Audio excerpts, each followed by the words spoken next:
नमस्कार, बुलेटिन में आपका बहुत बहुत स्वागत है। मैं हूं आपके साथ दीपिका ओझा। चलिए शुरुआत करते हैं खबरों की। पहले खबर रायपुर से सामने आ रही है, जहां पर आपको बता दें कि सीएम का अंबिकापुर का दौरा रद्द हो चुका है। खराब मौसम के कारण दौरे को रद्द किया गया है। लैंडिंग और टेक ऑफ के लिए मौसम अनुकूल नहीं था, जिस वजह से इस दौरे को रद्द किया गया है, जिसके बाद अब वर्चुअल रूप से कार्यक्रम में जुड़ेंगे। तो बड़ी और अहम जानकारी, जहां पर सीएम का अंबिकापुर का दौरा रद्द कर दिया गया है क्योंकि खराब मौसम था, जिस वजह से लैंडिंग और टेक ऑफ में दिक्कत आती, और इसी वजह को देखते हुए इस दौरे को रद्द किया गया है। अब वर्चुअल माध्यम से सीएम कार्यक्रम में शिरकत करेंगे।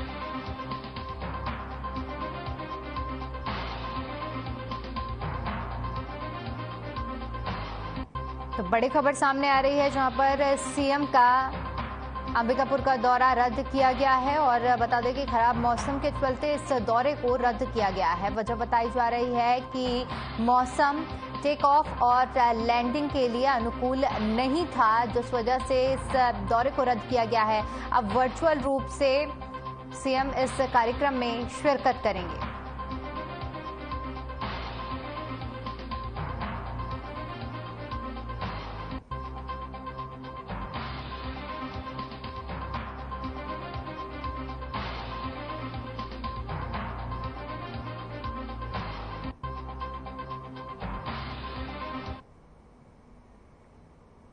वहीं पीएम नरेंद्र मोदी के रायपुर में चुनावी सभा के बाद प्रदेश की सियासत गरमाई हुई है। पीएम ने जाते जाते मंच से कहा कि बदलबो बदलबो एक दारी सरकार बदलबो। पीएम के इस बयान की सियासी गलियारे में जमकर चर्चा हो रही है। मामले में जमकर आरोप प्रत्यारोप लगाए जा रहे हैं, जिस पर सीएम भूपेश बघेल ने कहा कि आप आए तो फिर झूठ की बयार बहने लगी। उन्होंने कहा कि बीजेपी के नेता लगातार किसानों को गुमराह कर रहे थे कि धान खरीदी केंद्र के पैसों से होती है।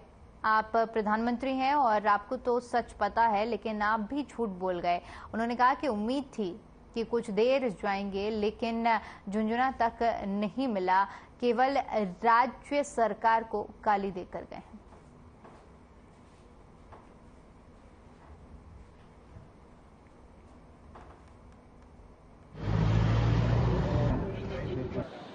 भ्रष्टाचार जीरो टॉलरेंस की बात कही जा रही है। मध्य प्रदेश में भी प्रधानमंत्री जी सीना ठोक के बोले कि एक भी भ्रष्टाचारी को नहीं छोड़ूंगा। तो हम लोग सोच रहे थे कि कोई भ्रष्टाचारी अब देश में बचेगा नहीं, लेकिन ठीक 8 दिन बाद जिन लोगों के खिलाफ भ्रष्टाचार के आरोप थे, महाराष्ट्र में सब लोग पाला बदले और सारे के सारे मंत्री बन गए। चाहे अजीत पवार की बात करें, प्रफुल्ल पटेल की बात करें, छगन भुजबल, हसन मुशर्रफ, इन पे बहुत गंभीर आरोप लगाए थे और सबको बुला लिए। प्रफुल्ल पटेल अब तो सांसद है तो केंद्र में बनेंगे, लेकिन उनको सबके खिलाफ जो आरोप लगा रहे थे, अब वो गंगा जल से धुल गए।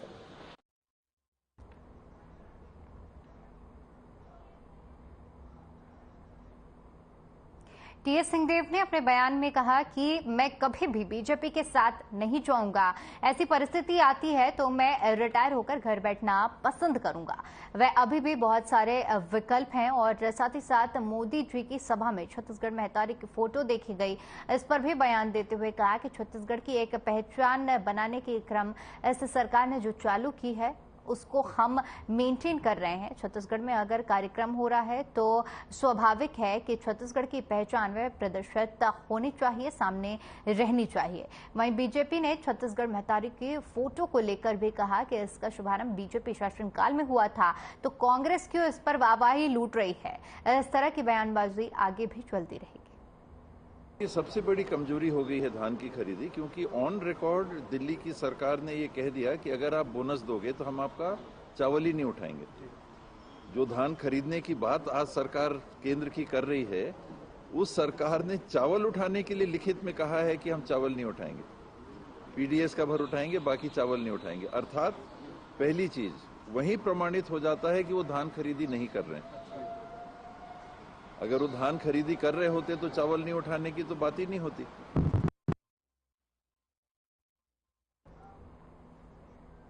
वहीं बलरामपुर रामानुजगंज जिले के करौधा थाना क्षेत्र में विधवा महिला की हत्या के मामले में पुलिस ने 2 आरोपियों को गिरफ्तार किया है।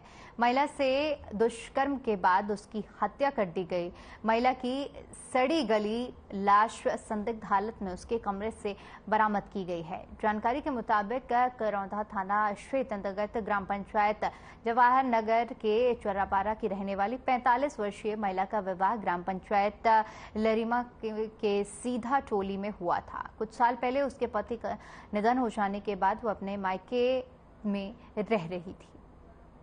कुएं में लाश तैर रही है, तो सूचना मिलने पर तत्काल रघुनाथनगर थाना की टीम वहां पे पहुंची है। वहां पे पहुंचकर जब उसका जांच की गई तो पता चला कि उसकी टांगी से मारकर हत्या करके उसको कुएं में फेंका गया है। इस पर से पुलिस के द्वारा मर्ग पर से अपराध कायम किया जा रहा है और आप दोनों आरोपी जो उसमें शामिल थे, उसकी पत्नी और जो उसका जो प्रेमी था, उस दोनों को हम लोगों ने हिरासत में लिया।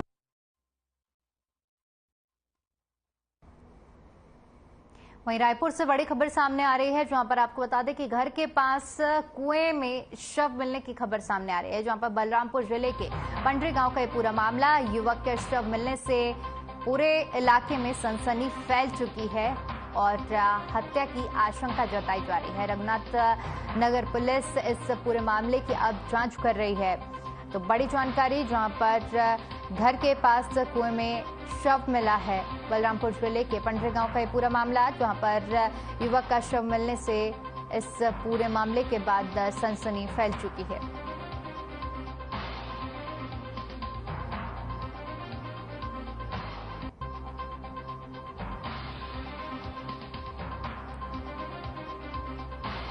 तो बड़ी जानकारी सामने आ रही है, जहां पर कुएं के पास एक युवक का शव मिला है। ये तस्वीरों के माध्यम से हम आपको दिखा रहे हैं और तस्वीरें हम आपको क्लियर नहीं दिखा रहे हैं क्योंकि ये तस्वीरें विचलित कर सकती हैं। और कुएं के पास में ये शव मिलने की आशंका जताई जा रही है कि हत्या की गई है।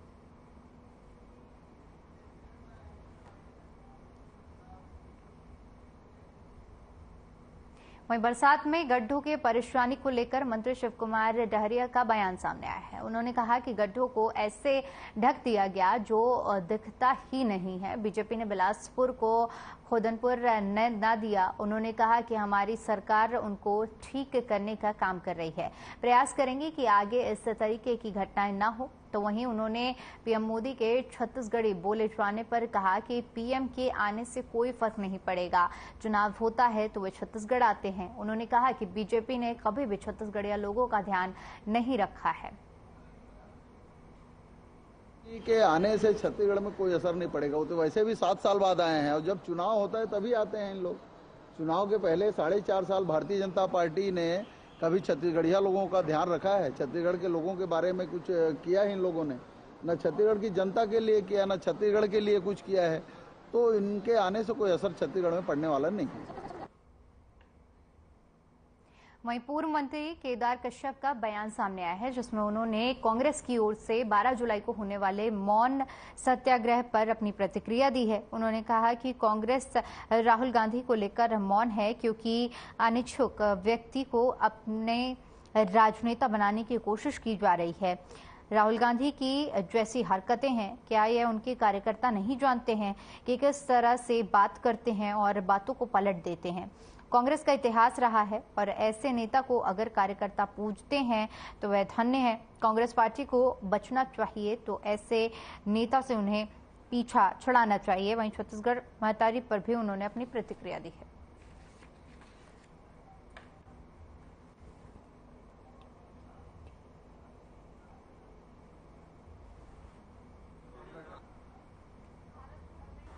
कांग्रेस पार्टी तो राहुल गांधी को लेकर ही मौन है,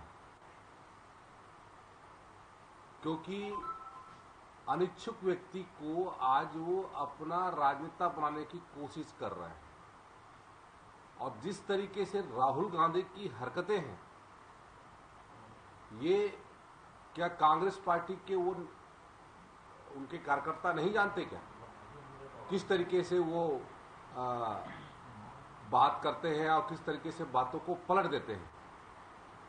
ये कांग्रेस का इतिहास रहा है और कांग्रेस के ऐसे नेता को आज यदि उनके कार्यकर्ता उनको पूछते हैं तो वो धन्य है।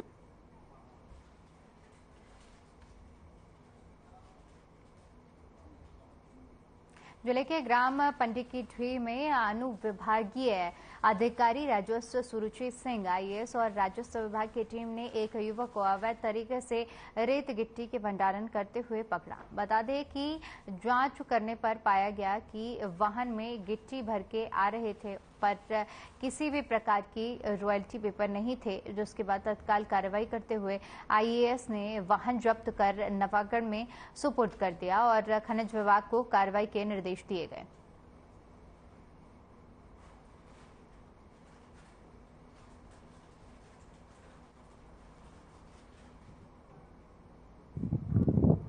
अभी रेत भंडारण हो रहा था गोविंद साहू के द्वारा, तो उसको रेत भंडारण को ग्राम पंचायत को सुपुर्द किया गया और वो खनिज विभाग में जाएगा।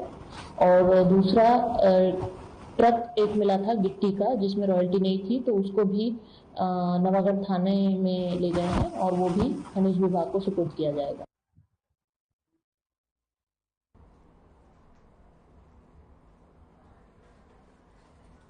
तो अवैध खनन के खिलाफ लगातार कार्रवाई जारी है, जहां पर रेत गिट्टी का अवैध खनन किया जा रहा है और इसी को लेकर आईएएस सुरुचि ने कार्रवाई की है और साथ ही साथ अवैध खनन के खिलाफ ये बड़ी कार्रवाई करते हुए उन्होंने इसके लिए अभियान भी चलाया है।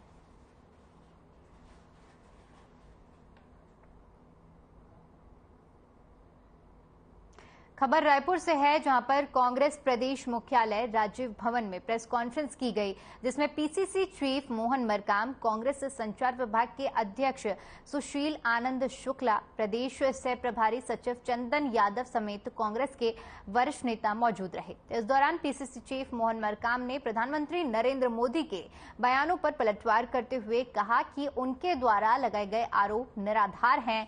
मोदी अपने यात्रा के दौरान माता कौशल्या और भगवान राम को भूल गए। हमने मोदी जी के 21 सवाल किए, उन्होंने जवाब नहीं दिया। साथ ही कहा कि कांग्रेस ने गंगाजल हाथ में लेकर कर्ज माफी की कसम खाई थी। भूपेश बघेल के मुख्यमंत्री पद की शपथ लेने के बाद 2 घंटे के भीतर ही कर्ज माफ किया गया और प्रदेश में लगभग 20 लाख किसानों का कर्ज माफ किया गया। 15 साल की तरह भूल गए। मोदी जी और भाजपा ना भांचा राम को याद किया, ना माता कौशल्या। यह इनकी नकली राम भक्ति की पोल खोलता है। माननीय प्रधानमंत्री जी के आने के पहले हमने उनसे 21 सवाल किए थे, उन्होंने जवाब नहीं दिया। डॉक्टर रमन सिंह के सरकार के भ्रष्टाचार की सूची जारी किया था, कुछ नहीं बोले। प्रधानमंत्री के पास जवाब नहीं था या देना नहीं चाहते थे। प्रधानमंत्री नरेंद्र मोदी जी ने फिर से झूठ बोलकर प्रधानमंत्री पद की गरिमा को तार तार किया। उन्होंने प्रदेश के जनहितैषी सरकार के खिलाफ झूठे और मनगढ़ंत आरोप लगाए थे। उनके द्वारा लगाए गए सारे आरोप निरर्थक हैं। कांग्रेस पार्टी किसानों को 10 दिन के भीतर कर्ज माफी का लाभ देने के लिए गंगा जल की सौगंध लिए थे और मुख्यमंत्री भूपेश बघेल ने शपथ ग्रहण के 2 घंटे के भीतर प्रदेश के बेमेतरा तहसील कार्यालय के सामने 3 जुलाई से संविदा कर्मचारी अनिश्चितकालीन हड़ताल पर बैठे हैं। बता दें कि 7 जुलाई को संविदा प्रथा बंद हो गई और नारेबाजी करते हुए कर्मचारियों ने अपनी मांग को लेकर रैली निकाली और कलेक्ट्रेट पहुंचकर डिप्टी कलेक्टर को मुख्यमंत्री के नाम ज्ञापन सौंपा। बता दें कि नियमितीकरण को लेकर हड़ताल पर बैठे संविदा कर्मचारियों को कैबिनेट की बैठक से आशा थी कि सरकार इनके लिए संवेदनशीलता दिखाते हुए कुछ निर्णय लेगी, लेकिन ऐसा नहीं हुआ, जिसके बाद उन्होंने सरकार के खिलाफ जमकर नारेबाजी की। उनका कहना है कि जिन कर्मचारियों को कार्यालय में सेवा देनी चाहिए वो आज सड़कों पर उतरने को मजबूर हो गए हैं। 45,000 संविदा कर्मचारियों के हड़ताल पर बैठ जाने से प्रदेश में स्वास्थ्य सुविधाओं पर सीधा बुरा असर हो रहा है।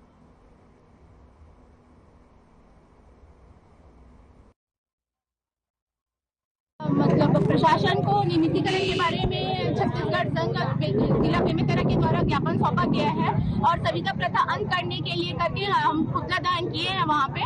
तो बस यही है सरकार से हमारी अपेक्षा कि बस हमको नियमितीकरण का जल्दी से जल्द घोषणा कर दें ताकि सब अपने अपने कार्यस्थल में पहुंचे और ये जो आम जनता को इतनी परेशानियां हो रही है वो परेशानियों का सामना ना करना पड़े। छत्तीसगढ़ कर्मचारी अधिकारी संयुक्त मोर्चा जिला बेमेतरा के द्वारा एक ज्ञापन मुझे सौंपी गई है। दूसरा, छत्तीसगढ़ सर्व विभागीय संविदा कर्मचारी महासंघ के द्वारा माननीय मुख्यमंत्री छत्तीसगढ़ शासन के नाम नियमितीकरण किए जाने के संबंध में मुझे ज्ञापन प्राप्त हुई है। इस ज्ञापन को हम शासन को मुल्तहब पेश करें। सर्व विभागीय संविदा कर्मचारी की बैनर तले हम लोग जिला स्तर में 6 दिन का हड़ताल किया है। हम लोग से अपना एक सूत्री मांग नियमितीकरण के संबंध में यहाँ मुख्यमंत्री के नाम कलेक्टर महोदय को ज्ञापन सौंपना है। आगे भी देंगे आप लोग? आगे हम लोग 10 तारीख से दूता रायपुर में उग्र आंदोलन के लिए बात है। अब आप लोग सब जानते हैं कि तत्कालीन हमारे जो प्रदेश कांग्रेस कमेटी के अध्यक्ष वर्तमान इस प्रदेश के मुख्यमंत्री माननीय भूपेश बघेल एवं TS बाबा डिप्टी CM लगातार हमारी बातों को नियमितीकरण करेंगे स्वीकार है, लेकिन आज तक हमको नियमितीकरण की सौगात नहीं दी है, जिस कारण हम लोग अपनी एक सूत्री मांग नियमितीकरण के लिए ज्ञापन देने आए।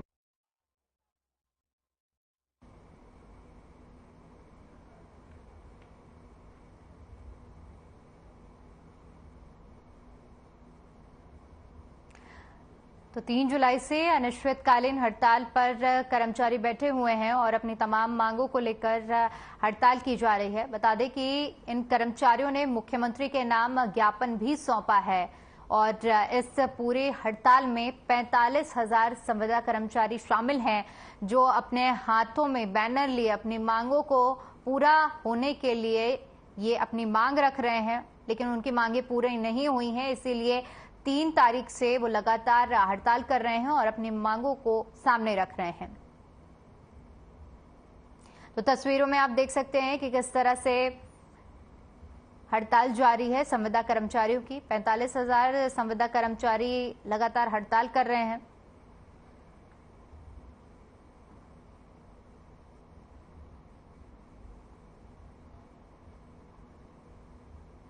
वहीं सीएम भूपेश बघेल का बयान सामने आया है। राहुल गांधी की याचिका खारिज होने पर सीएम ने कहा है कि आप सभी जानते हैं कि राहुल गांधी को लोकसभा में बोलने नहीं दिया जाता है, माइक बंद कर दिया जाता है। राहुल गांधी सड़कों पर आए तो बीजेपी की नींद उड़ गई। लूटने का काम कर रहे थे ये लोग, तो बताया ना, नीरव मोदी, ललित मोदी, मेहुल चौक से ये अडानी को 20,000 करोड़ का सवाल राहुल जी पूछे, उसका जवाब दे। वो लूट के भाग रहे हैं, उसको रोकने की कोशिश कौन कर रहा है? पूरे हिंदुस्तान को 2 लोगों के हाथ में बेचने का काम ये लोग कर रहे हैं। 2 लोग बेच रहे हैं, 2 लोग खरीद रहे हैं।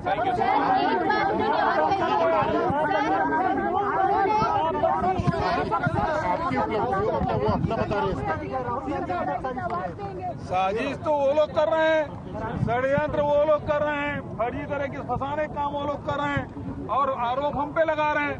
राहुल जी के खिलाफ क्या क्या षड्यंत्र नहीं कर रहे हैं, गांधी परिवार के खिलाफ क्या क्या षड्यंत्र नहीं कर रहे हैं, पूरे विपक्ष के खिलाफ क्या क्या षड्यंत्र नहीं हो, सब पूरा देश और दुनिया देख रहा है। लो एक और झूठ गंगा जल के बारे में, गंगा जल के बारे में यही भारतीय जनता पार्टी के लोग अफवाह फैलाए थे, फर्जी लेटर पेड छपवाए थे शैलेश नितिन त्रिवेदी और गिरीश देवांगन। लेटर पेड शैलेश नितिन त्रिवेदी का, दस्तखत गिरीश देवांगन का और फर्जी लेटर पेड बनाया। उन्होंने कहा कि धान खरीदी 25 क्विंटल 2500 में नहीं होगा और ऋण माफी नहीं होगी। इस झूठ को बराबर चलाते रहा चुनाव तक के। ये उन्होंने प्रचारित किया था जिसके खंडन में हमारे कांग्रेस जनों ने गंगा जल हाथ में लेके उन्होंने कहा था हम ऋण माफी भी करेंगे और 2500 रुपये क्विंटल में धान भी खरीदी करेंगे। ये बात हम लोगों ने कही थी। आज प्रधानमंत्री जी उसके बारे में भी झूठ बोल के चले गए। आप सब जानते हैं कि किस प्रकार से राहुल जी को रोकने की कोशिश की जा रही है। उसे लोकसभा में बोलने नहीं दिया जाता था तो सड़कों पे आए, और जब सड़कों पे चले भारतीय जनता पार्टी के नेताओं की नींद उड़ गई, और इसी कारण से इस प्रकार से घटनाक्रम हुआ सब जानते हैं। और ऐसे केस में आज तक की सर्वाधिक सजा दी गई, ये भी आप सब लोगों ने देखा है। लगातार राहुल जी को रोकने की कोशिश की जा रही है और उसे बंगले भी खाली कराए गए, फिर भी राहुल जी के सत्य के रास्ते पे चल रहे हैं और करोड़ों करोड़ कांग्रेस जन और हिंदुस्तान के लोग उनके साथ हैं। और कितना भी दबाने की कोशिश करें, राहुल जी न झुकेंगे न रुकेंगे। सर, मोदी के कार्यक्रम में आज नई बिहार की जो छत्तीसगढ़ मातारी की फोटो है, और दूसरे उन्होंने छत्तीसगढ़ी भी बोला कि बदलबो के सरकार न बदलबो। मोदी सरकार आए थे, आज कई आरोप लगाए। देखिए, ये वो अलग अवसर है जिसमें मैं चर्चा कर लूंगा, लेकिन आज हम लोग तो धरना प्रदर्शन में आए थे, तो इसमें चर्चा कर लें बाद में। सर, जरूरी सर, मोदी जी आपकी सरकार पर करप्शन का आरोप लगा रहे हैं। मोदी जी आए 4.5 साल में पहली बार कोई शासकीय कार्यक्रम हुआ। उम्मीद कर रहे थे छत्तीसगढ़ को कुछ दे के जाएगा, लेकिन एक कुड़ी कौड़ी उन्होंने नहीं दी। और ये 2006-07 में जब यूपीए सरकार के समय जो स्वीकृत कार्य हैं उसका लोकार्पण करके वो गए हैं, और लेकिन सबसे ज्यादा वो झूठ बोल के गए हैं। पहली बात यह है, जो अमित शाह जी झूठ बोले थे धान खरीदी केंद्र सरकार के पैसे से होती है, आज मोदी जी फिर वही झूठ बोल के गए। जबकि सब जानते हैं कि राज्य सरकार धान खरीदी करती है, लोन लेती है, किसानों को पैसा देती है। अन्यथा ये घोषणा कर दे कि जैसे पंजाब में एफसीआई के माध्यम से खरीदी होती है धान की, उसी प्रकार से छत्तीसगढ़ में एक एक दाना धान की खरीदी होगी। दूसरी बात मैं कहना चाहूंगा, छत्तीसगढ़ में समर्थन मूल्य में और राजीव गांधी किसान न्याय योजना मिलता है। बनारस में मिलता है क्या? 1100 और 1200 रुपये धान बेच रहे हैं। ये दूसरी झूठ। तो धान के बारे में झूठ बोला, आवास के बारे में झूठ। और मैं ये कहना चाहूंगा, आवास के मामले में सुशील आनंद जी और हमारे कांग्रेस के लोग पत्रकार वार्ता लेंगे कि आवास के मामले में मध्य प्रदेश, महाराष्ट्र उससे हम आगे हैं। जल जीवन मिशन हम आसाम, उत्तर प्रदेश, मध्य प्रदेश से आगे हैं। आज उन्हें आयुष्मान कार्ड जारी किया महाराज साहब का विभाग, और उसमें 1400 करोड़ हम देते हैं महाराज, 1100 हम देते हैं, वो 300। चलिए, फिलहाल के लिए इस बुलेटिन में इतना ही। बाकी तमाम बड़ी खबरों के लिए बने रहे हमारे साथ। नमस्कार।